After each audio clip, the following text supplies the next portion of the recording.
Hello Thunder Bay, NWO Therapy here once again with another episode of Hope This Helps. Today we're going to wrap up our discussion of FI. Stop it. You can handle it now. Finances.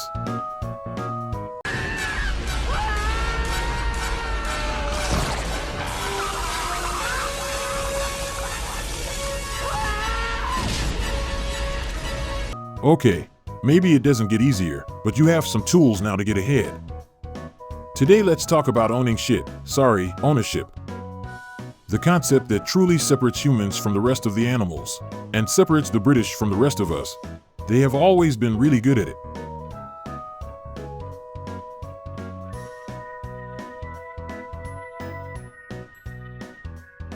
The two biggest purchases most people will ever make are buying a car and a house.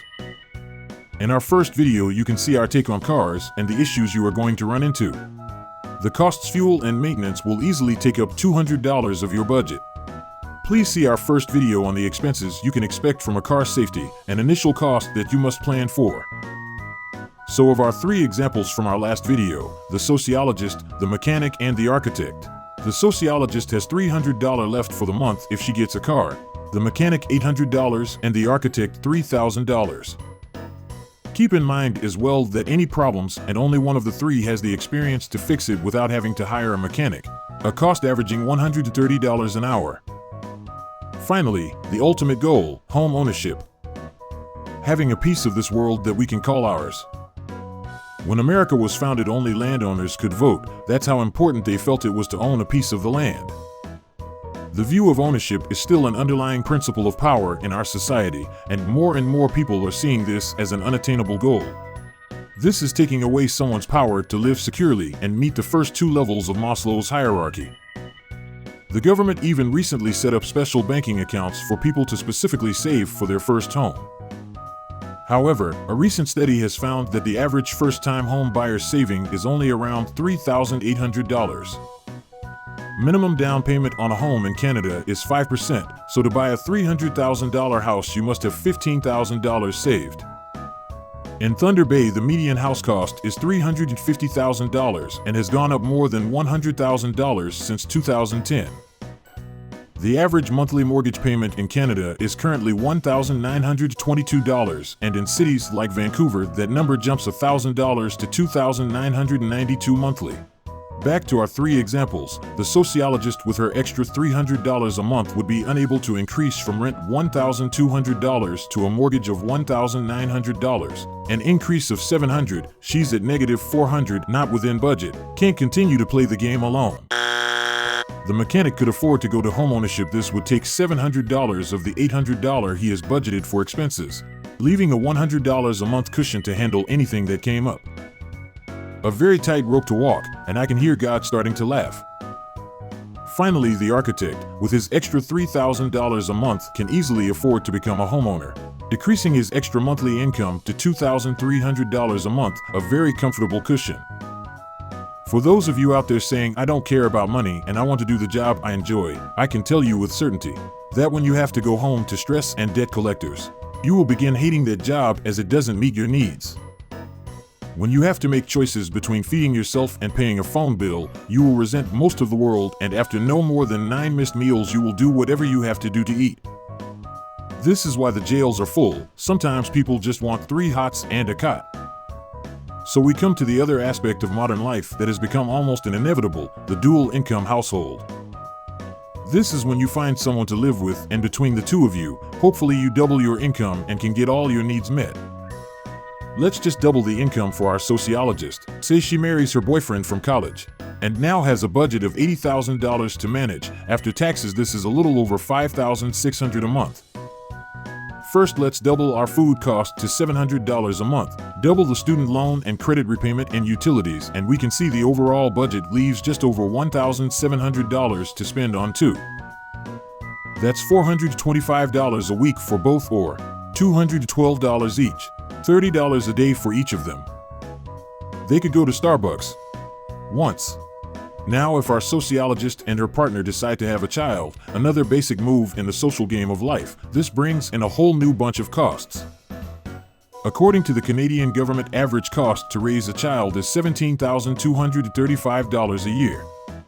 Currently, the government sends parents $619.75 a month to help a child until age 6, and $522.91 a month for children aged 7 to 18. This leaves a deficit for parents in the amount of $816 a month in expenses to raise that child. So even with government support, realize your parents have spent roughly $176,000 out of their pocket to raise you. And for parents, remember it costs 68 cents a day to raise a child in Africa. One-way plane tickets to Africa for a child currently cost around $600. Stop the video here, go call your mom and say thanks. So how do you get ahead in this game? First, you have to understand the game as it's played. Nothing is free and everything comes with interest attached. The secret is to be the one collecting the interest, or hitch your wagon to the ones that are, and let them do the work. You see, most major companies out there are publicly traded, meaning you can buy a share of the company for yourself. You see, when you put your money in the bank, they actually take your money and invest it for themselves and then give you a small interest rate for letting them borrow your money. However, if you take your money and invest, you can get much better return. To give you an example, Walmart, one of the world's largest companies, has over 8,070 million shares available, and you can buy one share for $67. Over the last year has had 33% increased value. If you simply put that money in a savings account, the average return is 5%. If you work and just put your money in the bank, you are not making the most of your money. Going back to the rule of 72. If you invested in Walmart, your money would double every 2.5 years, whereas if you put it in the bank, it will take 14.5 years to double your money. Now, anyone who invests knows there is no guarantees with a company's performance, but I can tell you with certainty that it's a lot easier to reach the final goal of life, retirement, if you double your money more often than every 14 years. So stop protesting and start investing if you are really worried about the future. Finally, the last roll of the dice in the game of life, retirement. Do you go to Millionaire Acres or the poorhouse? What does it mean to retire? Currently, the average lifespan in Canada is 82.5 years, with most people stopping work around age 65. Retirement means that 17.5 years of your life with little to no income. Beginning at age 60, the Canadians qualify for the Canadian Pension Plan, currently a benefit around $715 a month. So your retirement plan has to pay all the bills we discussed earlier: rent, utilities, food, an average cost of $1,660 a month. With the $715 a month benefit, you are responsible for $945 a month for 17.5 years, or a total of $198,000 you have to have saved to be able to survive. A recent survey by the Financial Post found that 44% of people ages 55 to 64 had less than $5,000 in their savings for retirement, and only 35% said they could afford to retire. The number of people retired living in the poverty range increased more than 176,000 between the years 2020 and 2021.